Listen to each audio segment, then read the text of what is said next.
अस्सलाम वालेकुम वीवर, उम्मीद करता हूँ आप सब दोस्त खैरियत से होंगे। वीवर ये देखें किन्नू माशाल्लाह रेतली ज़मीन में अगर लगाना है तो किन्नू लगाओ। ये देखो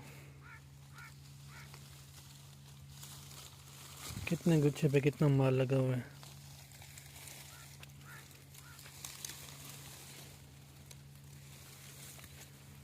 देखो वीआईपी माल है माशाल्लाह।